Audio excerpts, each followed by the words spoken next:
Bienvenue sur l'Actu en tête.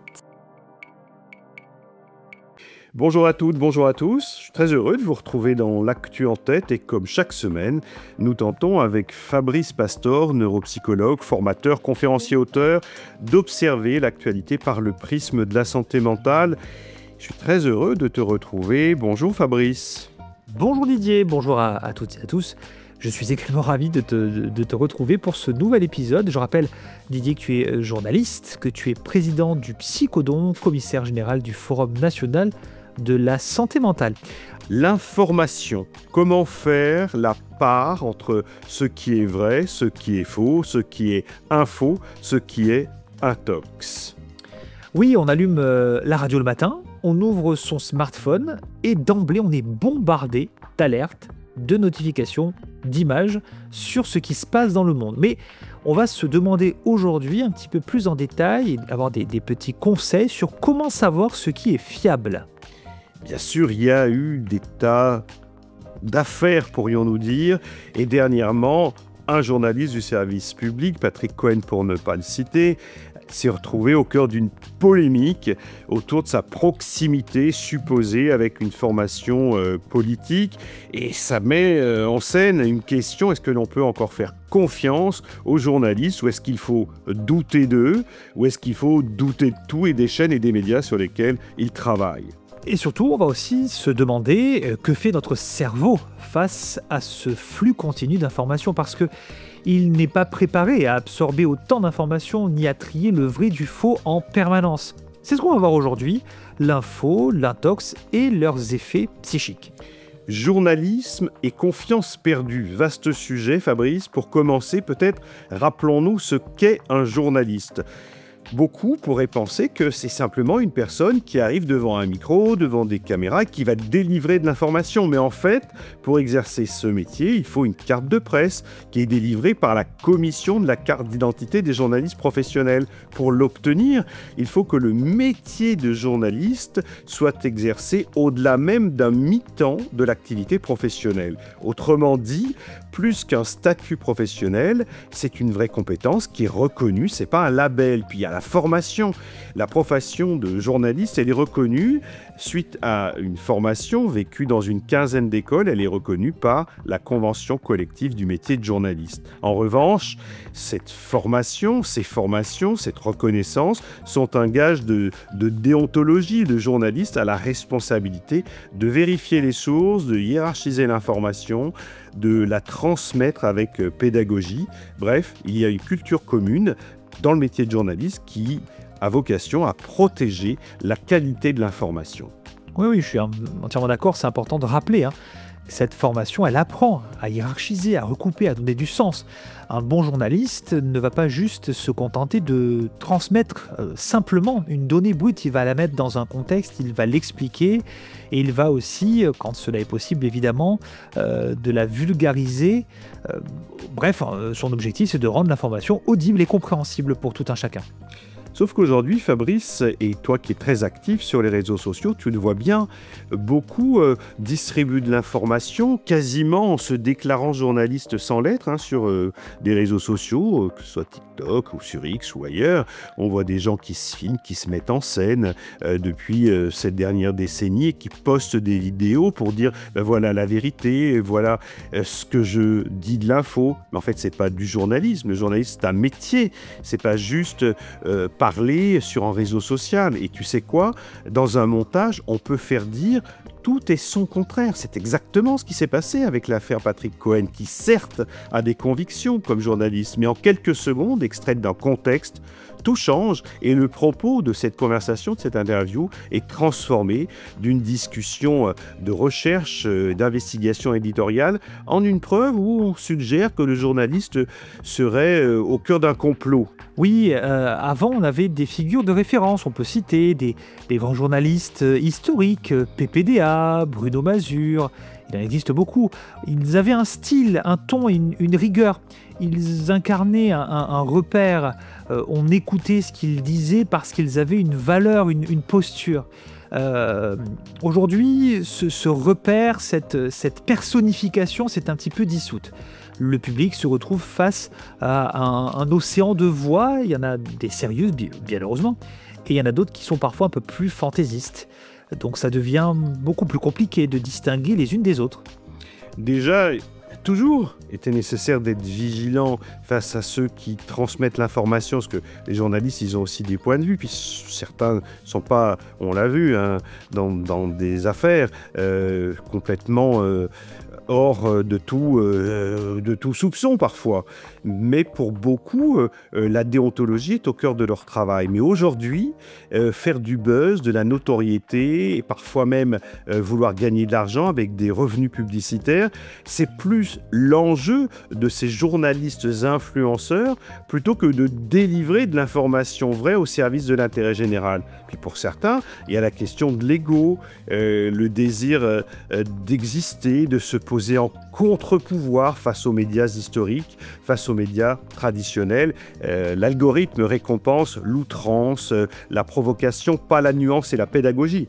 Oui, en fait, ces pratiques, elles profitent d'une vulnérabilité cognitive bien connue, que l'on va voir au cours de cet épisode plusieurs fois. C'est que notre cerveau réagit beaucoup plus vite à l'émotion qu'à la vérification. Donc les journalistes, parfois, jouent sur le choc, sur l'indignation, sur le rire aussi. Et l'objectif, le but, c'est de créer souvent de la viralité, comme tu l'as dit.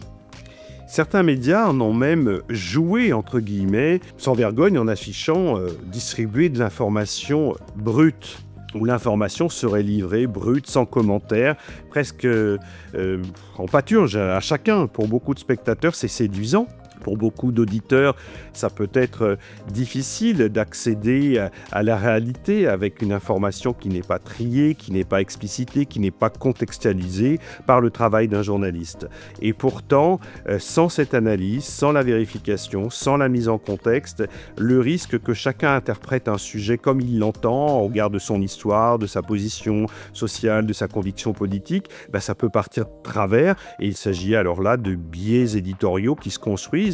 Et puis, c'est du faux. Il faut faire attention parce que tous les médias, y compris les réseaux sociaux, sont sur un marché. Il n'y a pas non plus une indépendance qui soit à 100% probante pour tel ou tel média. Il faut aussi jouer sur un autre point important, c'est que ce flot d'images et d'informations, sans cadre, sans hiérarchisation, peut poser un problème pour les enfants. Les plus jeunes peuvent être choqués parfois par des images de guerre ou des images de violence qui sont diffusées lors du journal télévisé par exemple, ou sur les réseaux. Il n'y a pas d'âge légal officiel en quelque sorte pour regarder les infos, bien qu'en France, l'Arcom propose une signalétique jeunesse, vous savez, les fameux -10, -12, -16. Bon, ça sert de repère aux parents. L'idéal quand même, je trouve, c'est que ça reste le co-visionnage, le fait d'expliquer, de contextualiser, parce que sinon l'enfant peut prendre toutes les informations de plein fouet et il n'est pas nécessairement prêt à les comprendre tout seul. Comme toujours, Fabrice, comme neuropsychologue, tu nous dis que vis-à-vis de l'information, il s'agit de parler, de partager l'information et de voir aussi en famille et dans son environnement s'il s'agit d'infos ou d'intox, si le fait est vérifiable, sourcé. On peut recouper, on peut comparer. C'est être volontaire face à l'information pour ne pas être brouillé face à la perception du réel. Parce que, comme neuropsychologue, tu peux nous dire concrètement ce qui fait qu'une intox marche si bien. C'est un mécanisme, Fabrice. La clé, c'est les émotions. Il y a des études qui montrent que les contenus qui provoquent de la peur, de la colère, de l'indignation, même de la joie, circulent beaucoup plus vite que les autres. Une étude qui avait été publiée en 2018 a montré que sur X, qui s'appelait anciennement Twitter, les fausses informations étaient 70% plus susceptibles d'être retweetées que les vraies. Pourquoi ? Parce qu'elles surprennent, parce qu'elles choquent et parce qu'elles déclenchent une réaction immédiate. Alors ce que tu es en train de nous dire, c'est que notre cerveau ne distingue pas toujours l'information vraie de l'information fausse. Pas spontanément. Vérifier l'information, ça coûte cher cognitivement, ça coûte de l'attention à notre cerveau. Et notre cerveau, il aime les raccourcis. Il y a des travaux qui ont montré que la délibération améliore le discernement, alors qu'à l'inverse, sous la pression du temps ou de la charge mentale, on se trompe davantage. Donc si on nous force à juger vite, on confond plus facilement l'info et l'intox. Et puis il y a un autre mécanisme, c'est ce que l'on appelle l'effet de familiarité. Quand on voit plusieurs fois par jour, plusieurs fois une même information, même fausse, notre cerveau va peu à peu finir par l'intégrer comme étant vrai. C'est un biais cognitif très fort, très connu. Il y a des recherches qui montrent que la simple répétition active les mêmes circuits de mémoire que ceux utilisés pour les faits réels. Fabrice, en fait, la fake news est construite pour paraître vraie, mais elles entravent les codes déontologiques du métier de journaliste dont on parlait tout à l'heure, parce qu'on sort des contenus, des photos, des vidéos d'un contexte, et avec les technologies récentes, on peut même manipuler le cerveau humain. Oui, tu connais peut-être ce qu'on appelle les deepfakes. Tu en as déjà entendu parler. Absolument. Et il y a eu des affaires récemment. Oui, donc les deepfakes, ce sont ces vidéos fabriquées par l'intelligence artificielle qui montrent une personne en train de dire ou de faire quelque chose qu'elle n'a jamais dit ou fait. Typiquement, Trump en train de danser la valse ou Poutine en train de manger des gâteaux. Bref, notre cerveau fait instinctivement confiance à ce qu'il voit ou ce qu'il entend, parce que l'illusion est forte. Alors bon, là je vais un petit peu loin quand je parle de Trump et de Poutine, on voit bien que ce sont des choses fausses, mais on a vu des deepfakes dernièrement extrêmement parlantes, extrêmement convaincantes. Je me rappelle d'une qui montrait notre ancien Premier ministre François Bayrou, qui disait des choses à un micro, et au début on se demande, est-ce que c'est lui qui dit ça ? Ça nous instille un doute en quelque sorte. En effet, des deepfakes bien réalisés, même un œil exercé peut s'y laisser prendre. Et des recherches le confirment, Fabrice. Oui, une étude qui date de 2020 qui a montré qu'une exposition médiatique répétée à des crises collectives est associée à davantage d'anxiété et de stress aigu. En France, il y a eu des enquêtes, notamment celle de Santé publique France, qui montrent que les jeunes les plus exposés aux flux numériques intensifs déclarent plus souvent des symptômes de détresse psychologique. Et l'OMS Europe, en 2024, alertait d'ailleurs encore sur ce lien entre la surcharge informationnelle et une santé mentale qui pourrait être dégradée. Est-ce qu'il existe, Fabrice, des contre-mesures qu'on pourrait observer ? Oui, il y a plusieurs contre-tendances qui sont particulièrement intéressantes, et notamment de plus en plus de chaînes ou de créateurs qui se spécialisent dans le décryptage des infos. Par exemple, sur LinkedIn et d'autres, il y a un groupe qui s'appelle C'est vrai ça, que l'on peut taguer sur un post afin que eux aillent rechercher une information en essayant de voir si cette information est réelle. Je pense aussi à un YouTuber que j'ai découvert dernièrement qui s'appelle Sushi Nihilist. Je le trouve particulièrement amusant dans ses posts et dans ses vidéos. Il démonte point par point des posts très viraux. Alors, ces formats plaisent parce qu'ils utilisent les codes de réseau. Il y a du rythme, il y a de l'humour, il y a des visuels, tout en rappelant les faits et en étant sur du concret. Ça montre bien qu'il y a une demande de plus en plus croissante pour de la pédagogie, que le public ne se laisse pas avoir et qu'il essaye de suivre des personnes qui font ce travail de recherche des deepfakes et des fausses informations sur le web notamment. Les chaînes d'information ont aussi une forme de responsabilité, mais qu'on peut transférer aux familles. Ces chaînes qui répètent l'information, de l'information en boucle, toujours les mêmes boucles, les mêmes images, les mêmes phrases. C'est plus de l'info, c'est une forme de sidération. Ça finit certainement, et tu nous le confirmeras, par être anxiogène. Ça peut même nuire à la santé mentale, mais en même temps, c'est aussi aux familles de choisir des temps où il n'y a plus d'informations. Par exemple, les chaînes d'information pendant les repas familiaux, c'est non. Oui. Il y a des études qui confirment plusieurs choses. Par exemple, après l'attentat du marathon de Boston en 2013, une étude qui a montré que les personnes qui étaient exposées de façon répétée aux images médiatiques présentaient plus de stress aigu que certaines personnes présentes même sur les lieux de l'attentat. En France, après les attentats du 13 novembre 2015, une étude qui date de 2021 a montré qu'une forte exposition médiatique était associée à des symptômes de stress post-traumatique. C'est ce qu'on appelle une exposition traumatique indirecte. En fait, trop d'informations tue l'info. Il faut laisser des pauses à notre cerveau et puis des pauses à nos familles pour entendre l'information, la comprendre, l'analyser, prendre de la distance, parce que autrement le risque c'est que le discernement ne soit plus à l'œuvre, qu'il soit tué. Mais oui, parce qu'à force, on ne sait plus qui croire et quoi croire. Ça touche un autre pilier, c'est la confiance en soi pour discerner, la confiance dans les autres pour partager, et aussi la confiance dans les institutions pour s'informer. Alors Fabrice, on a bien compris le danger, mais concrètement, comme neuropsychologue, tu nous conseilles quoi pour éviter de se laisser piéger par une fake news ? Donc il y a plusieurs choses. Déjà, le premier, c'est très simple, c'est de chercher la source. D'où vient l'information ? Est-ce que c'est un média reconnu ? Est-ce que c'est un organisme officiel ? Qui en est l'auteur ? Et la deuxième, c'est de recouper. Si une information n'apparaît que dans un seul endroit, là, ça peut être un petit peu obscur. En fait, tu nous dis que cela demande à chacun d'entre nous un effort avec soi et dans nos familles et avec nos proches pour interroger l'information, ne pas la subir. C'est presque un effort,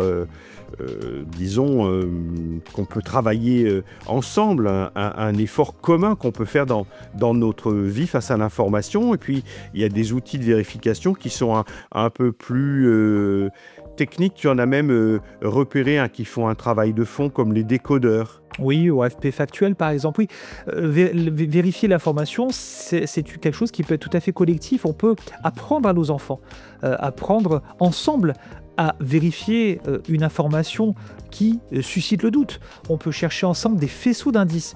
Si plusieurs sources sérieuses convergent, alors l'information a plus de chances d'être fiable. Par contre, si les versions divergent, là, il faut se poser la question et éventuellement se dire pourquoi est-ce que ça diverge.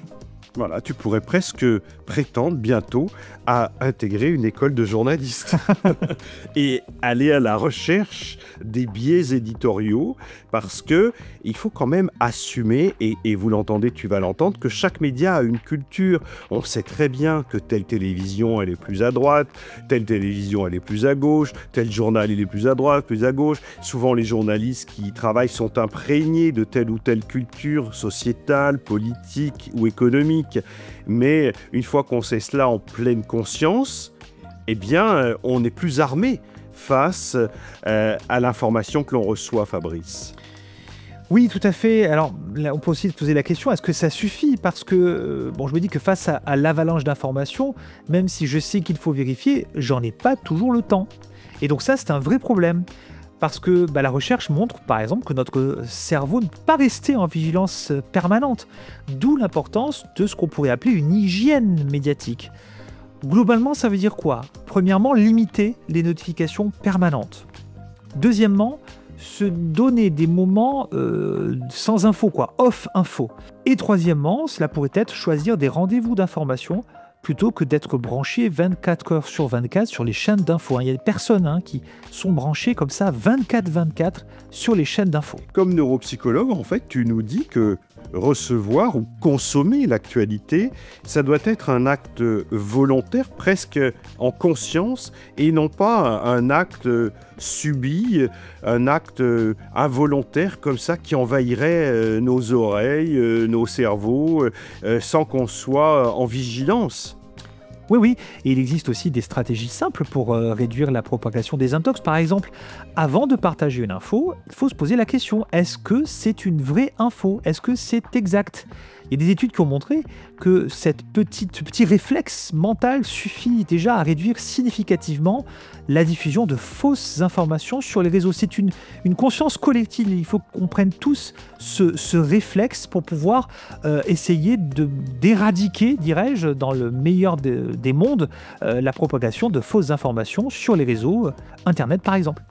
En fait, si j'entends bien ton conseil, Fabrice, c'est qu'il ne s'agit pas non seulement de vérifier l'info, mais aussi de ralentir, prendre le temps du discernement, ne pas cliquer tout de suite et instantanément, ne pas allumer tout de suite en arrivant à la télévision pour mettre une chaîne d'information en boucle, mais prendre le temps de laisser du temps au temps. C'est ça, il faut essayer d'éviter l'effet waouh, l'effet buzz. Il faut résister à l'immédiateté. Notre cerveau, il aime réagir vite, on aime cette impulsivité. Mais parfois, prendre un tout petit peu de recul, c'est déjà faire de la prévention. Et ça envoie aussi, et la plupart des journalistes en ont pleinement conscience, à la responsabilité du traitement de chacun, même si historiquement on a beaucoup entendu le poids des mots, le choc des photos. Pour que l'information soit accueillie, la déployer de façon saisissante, mais au fond il faut garder une attention très précise sur le contenu au-delà du buzz et du titre accrocheur. C'est une sorte de tension permanente, il faut être attractif mais il ne faut pas être trop peur. C'est là que l'éducation joue un rôle qui me semble très important. Finalement, on devrait enseigner dès l'école ce qu'est une source, comment vérifier une image, pourquoi un algorithme pousse certains contenus. Alors, on le voit apparaître dans plus en plus d'écoles, de collèges, de lycées, où on fait de la formation à détecter l'information. Et moi, je trouve ça particulièrement intéressant. C'est la littératie médiatique. Certains pays l'ont d'ailleurs déjà intégré à leur programme scolaire. Par exemple, en Finlande, les enfants apprennent très tôt à interroger les sources d'une information. C'est bon pour la santé mentale. Donc la prévention face au flux d'informations est à la fois une affaire individuelle où chacun peut réguler sa consommation avec de plus en plus de conscience et une affaire collective où la réaction, la posture, le comportement de tous face à l'information est une affaire collective confiée aussi aux écoles, aux médias, aux plateformes.